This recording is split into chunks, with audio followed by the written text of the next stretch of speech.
So do you look for the job opening first, or do you write the resume first? Or do you Google what the job is first? You look at resume samples first?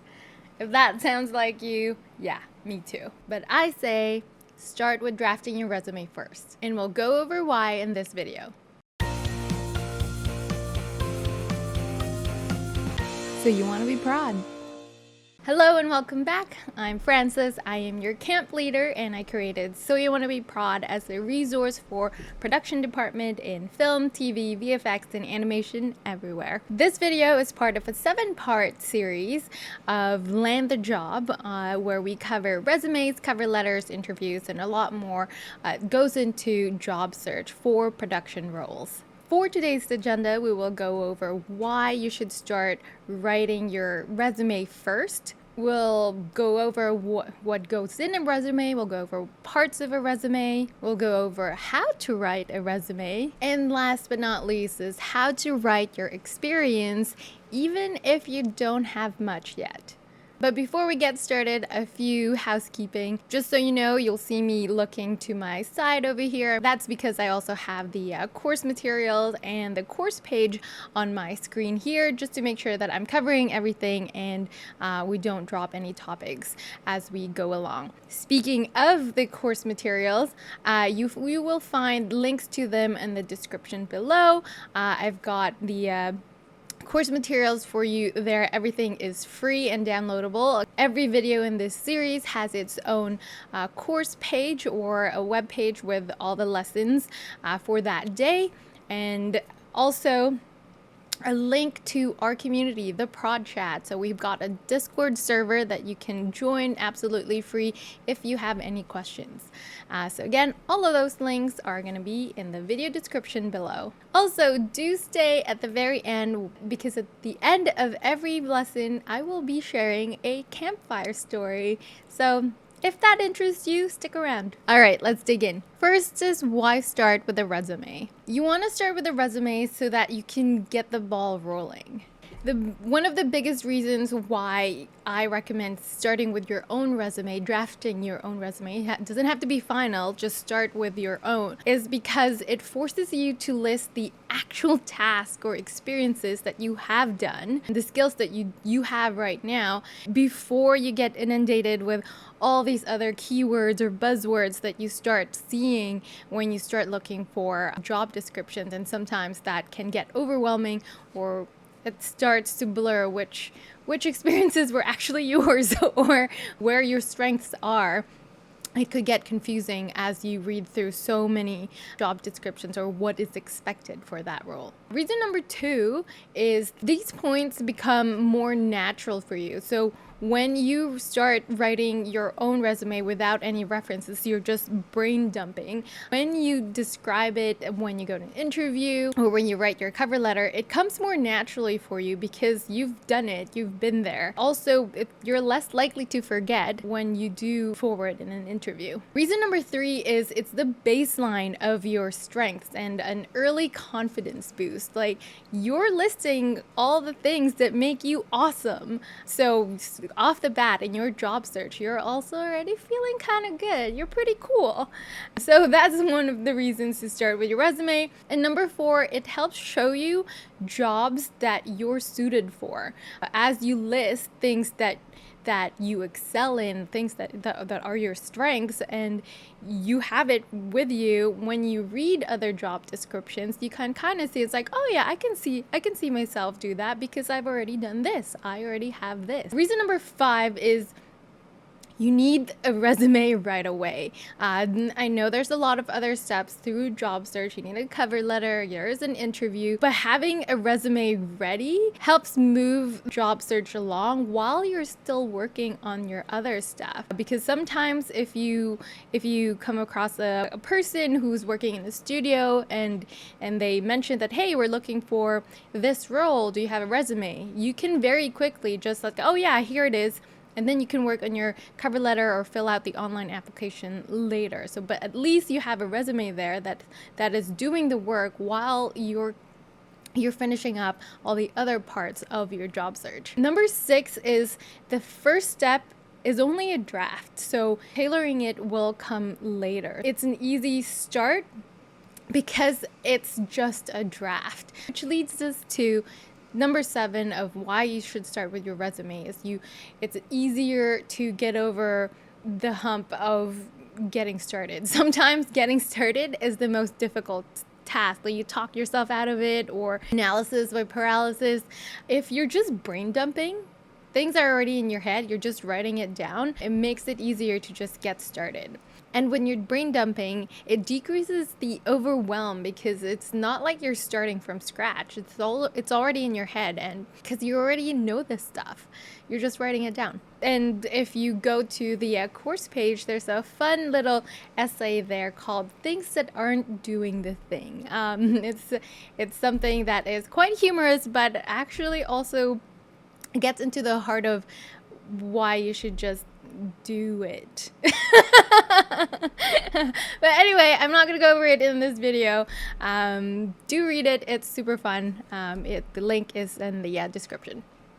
So caveat though that these tips that you'll hear in this video, as well as all the other videos in this series, are all based in North America, mostly in US and Canada. So the big caveat is that it could be different depending on your location. So next is unpacking the resume. So we'll go over what goes in the resume, or parts of the resume. We'll have 2 categories, the must-have and the optional. So we'll start with the must-have.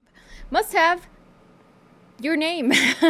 Make sure that is legible. Don't make it super tiny. Most resumes, the name is the biggest font in there, and it makes sense because as they read through, they want to see, okay, who is it that we're going to invite for an interview?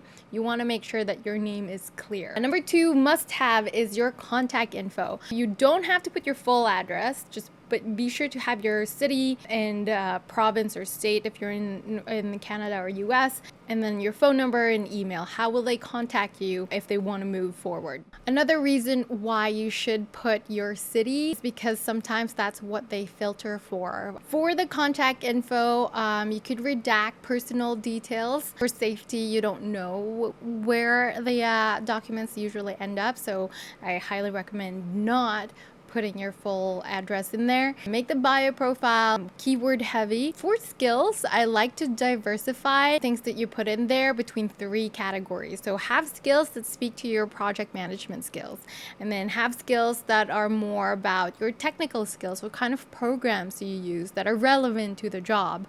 And then soft skills. A lot of people forget the soft skills, but if you read the job descriptions, they're in there because production, a big part of our job is being with people, communicating with people, facilitating meetings, all of that. And soft skills are a big part of what we do. And then number 3 is your bio or profile. So this one is a common one that people don't add, but I highly recommend it. It's not just an objective, so you're not just saying I'm interested to be a production coordinator. You can say that, but add a bit more of a blurb of who you are. So the resume is a faceless document, right? So adding a little bit more of how they can picture you as they read through your experience would help. So put some keywords there that would help you kind of stand out, and put perspective for the reader, for the person reading your resume, on what type of person you are and how your experience makes sense and how you fit the role. And number 4 is your work experience. So your work experience should have your role title, the company, the dates as well, from when you started and to when you wrapped up. So you can just say the month and year for both dates. You don't have the full date, but always have the date. Some people skip it, but you should. And also, if you have had experience before in the industry, add the show title or the film or series that you worked on. That gives the hiring team an idea of if you have the experience that they're looking for, but depending on the type of project that they're, make sure that it's not the alias, it's the show title, what's released to the public. Next is your education. This one, it doesn't need too much detail. Just mention the course or the program you took and where you took it, so what school it was, who gave that certification. For some people, GPAs don't actually mean anything. The numbers don't mean anything, and to some countries, having a higher number is worse. So you don't want to give the wrong impression. So I'd say just drop the GPA. You don't need it. And last but not least is the bullet points of your skills. You don't have to put it at the bottom. I mean, some people put it at the top. They combine it with their profile, whatever works for you and your layout. But a quick kind of bullet points of the tools and the key skills that you bring to the table would be good. Some optional things on your resume would be the role that you're seeking. Like I said, that could be part of your profile, but you don't have to, because sometimes maybe you have enough experience that you want to apply for production assistant role, but also maybe a production coordinator role, depending if the job description fits. Next is your work eligibility. If you're comfortable of sharing it, that's sometimes what recruiters look for. Languages are skills. If you speak more than one language, that's amazing. Put that down on your skills. Next is interest or volunteer experience.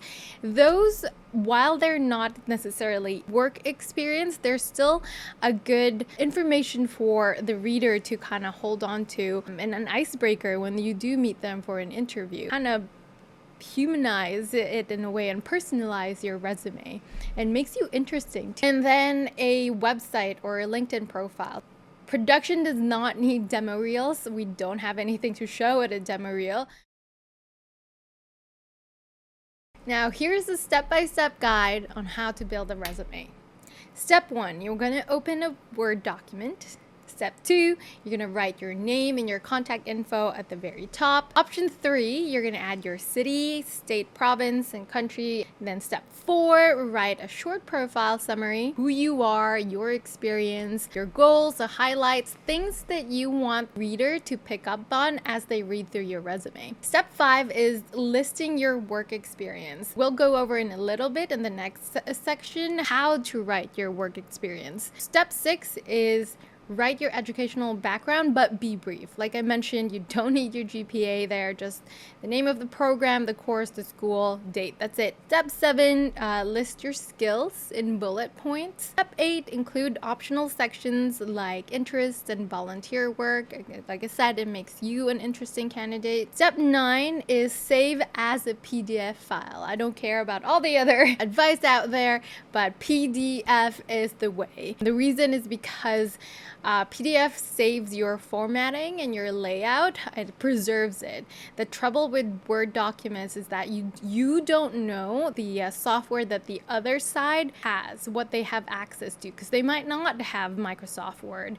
And sometimes when that happens, they have some other program or not at all, is that when they open your file and it's a Word doc, the layout gets all jumbled up, and sometimes it doesn't become legible or readable. So PDF is the safest way to make sure that you're preserving how the resume looks, so that when the person receives it, it looks exactly how you want them to see it. And then step 10 is proofread it, share it for a peer review. So find a friend, a person who hasn't been reading it over and over like yourself, so that you have some fresh eyes on it. We do have the Prod Chat as the community.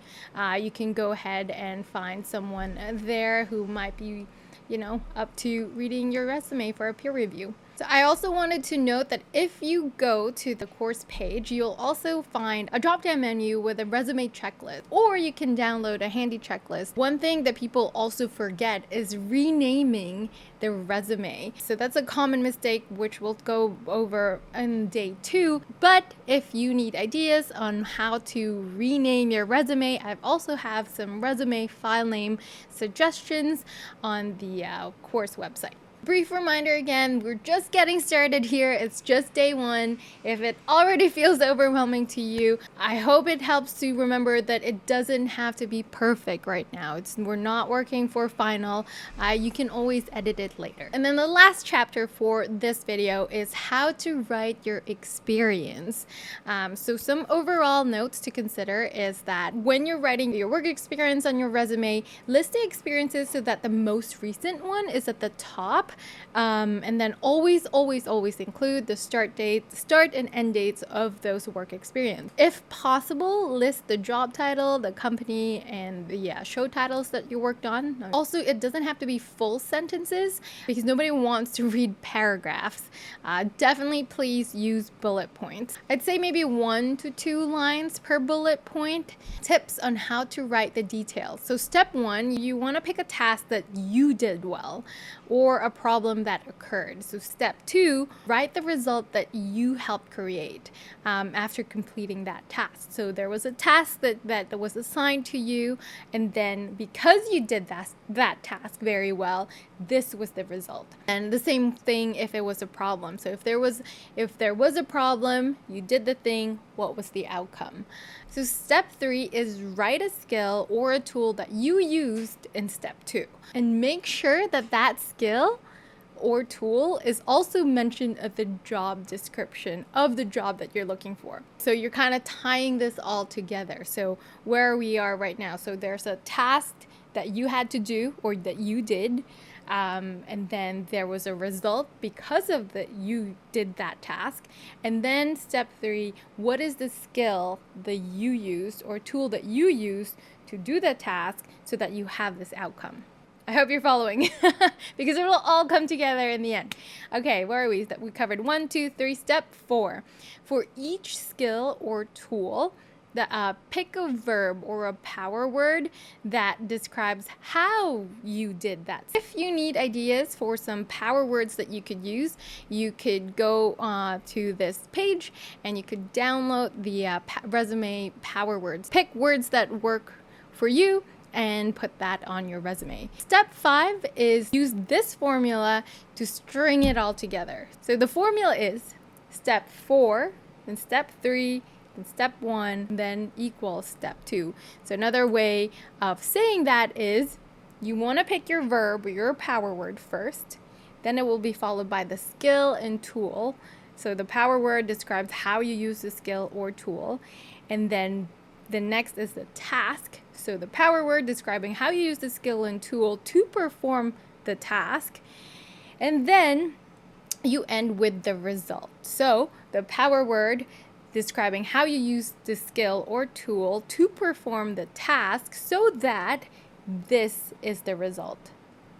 So that's kind of how you would write your experience for your resume. So prod tip, if you go to the course page and you click on the drop down menu for examples, I've got some examples there of how you can use the formula in practice. You can also download the Write Details worksheet to help block out what to write for your experience.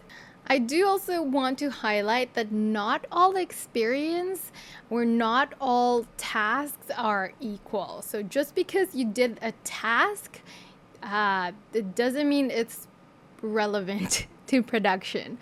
So really read the job description when it's time to tailor your resume to see that if that task is helping you be a match to the role that you're looking for.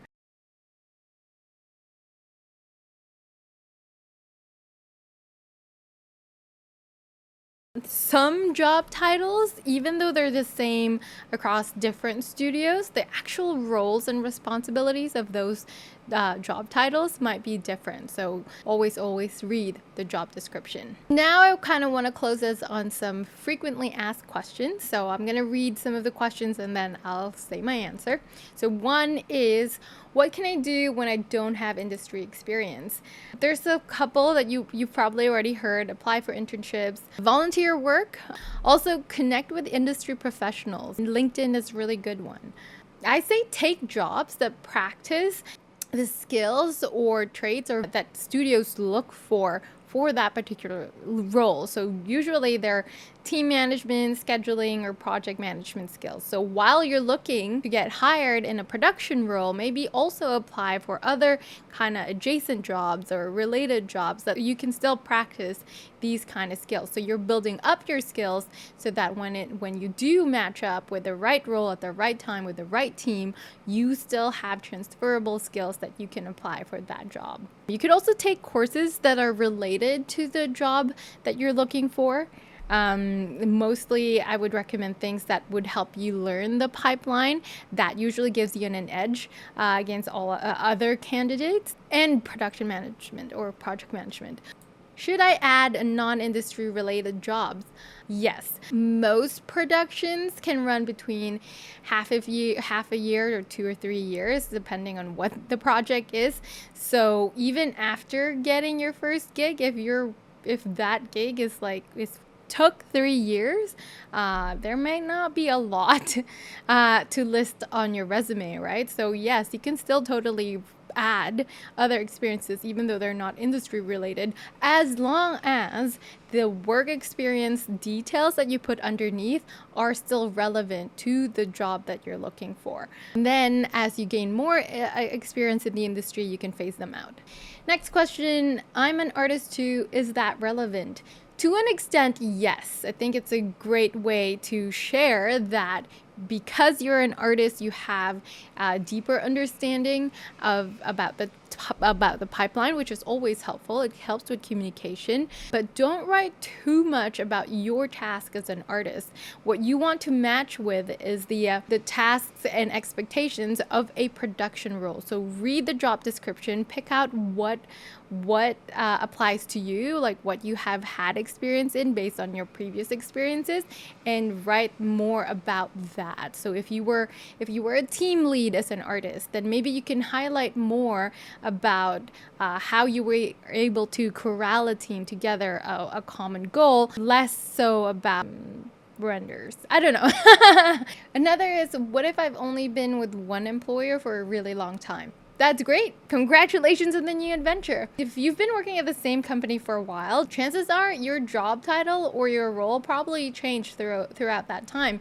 And you don't have to lump it all in one. Just because you're under one employer doesn't mean that you have to list all of your responsibilities all under one bracket. It could get messy and kind of confusing. If you are someone who has had different job titles, break it up per job title, because every role that you had was a different hat that you put on, and every hat that you put on had different responsibilities, and it's worth highlighting what the best parts of each one.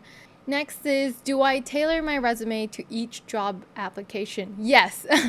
I know it sounds like a lot of work, but it's the work that's worth doing. You also don't have to start from scratch all the time. You can find smart ways to go about it, but the most important thing is to read the job description of the job that you want to apply for, and then tailor your resume so that the keywords from that job posting, that job listing, it has the same words in your resume, so whoever's reading it can see one-to-one, like, they have what we're looking for. So yes, tailor your resume. Should I use AI to write my resume? The choice is up to you, but what I can give advice on is that if you choose to use AI, spend time to read it and edit it for accuracy, and also just to personalize it, to make it still sound like you. and also ensure that if you are going this route, that there is congruency between what you say you are on your resume, what you say you are on your cover letter, and what you say you are when come interview time. Don't just copy paste, leave it be, and then you don't kind of reflect that in other parts of your job search. Can I add designs and color? Use at your own risk. I get it. A resume is a boring document, but be careful, because it could affect how your resume is imported on the other side. It's safest and more reliable to keep it clean, to keep it boring actually. So keep it boring but easy to read. No graphics, no complex design, no columns, and no color. I know that creativity looks nice, but the risk is if that resume doesn't get picked up because of technical errors, then it's not really serving anyone and doesn't really make it worth it. Then the classic, how long should my resume be? I'm gonna say ideally 1 page, but not always. The goal is readability, right? So if you have a lot of relevant experience, condensing all of that into 1 page makes it hard to read because you might be ending up with a very small text. Then that defeats the goal of readability. So then you can extend to 2 pages. But if you're expanding to seem like you had a lot of experience, you're repeating a lot of the same details, you have weird formatting or gaps just to extend and stretch everything, you don't need more than 1 page. I'd say if you have less than 2 to 3 years of experience in a production role, I don't expect more than 1 page. So those are some of the frequently asked questions. If there's any question that I didn't get to cover, put them in the comments below and I'll get back to you as soon as I can. So we're gonna wrap up day 1. I hope you learned some tips and tricks there to make your resume a lot stronger. At the bottom of the course page, you will see that there's a prod tips that for a list of other tips that could help you out, as well as additional resources for continued learning. For your action items at the end of this video is that number 1, fill out the worksheet of write the right details. That's going to help you brainstorm how to write the work experience that you had. Number 2 of your action items is to draft your resume. So again, it doesn't have to be final, it's just a draft. Just brain dump, what do you got? So that's it for now. I hope you learned something new in this video. The next video in this series is resume what not to do's. So once that's out, it's going to be over here, or you can find a link down below. If you're finding value in this video, in this series, please give it a thumbs up or share it with someone who needs it. It really helps spread the word. Mission of So You Want to Be Prod is to help production visibility out there and helps provide support for production. Word of mouth goes a really, really long way. So that's it for now. Take care, and I'll see you in the next one. Bye! All right, camp stories for day 1. I'm not gonna read all of them. If you're curious, there's a lot more on the website. So I'm gonna pick the first one on the list, and that is just to share to not be discouraged if you don't have a background in film. There's actually a lot of people in our department who come from like completely different background. That could be poli-sci, retail, restaurant, and that I think speaks to how transferable the skills are in production. So don't be discouraged that you didn't go to film school. If you have relevant experiences or skills and you are able to communicate that through your resume, I think that will still shine and you still have a chance to move forward and get into production.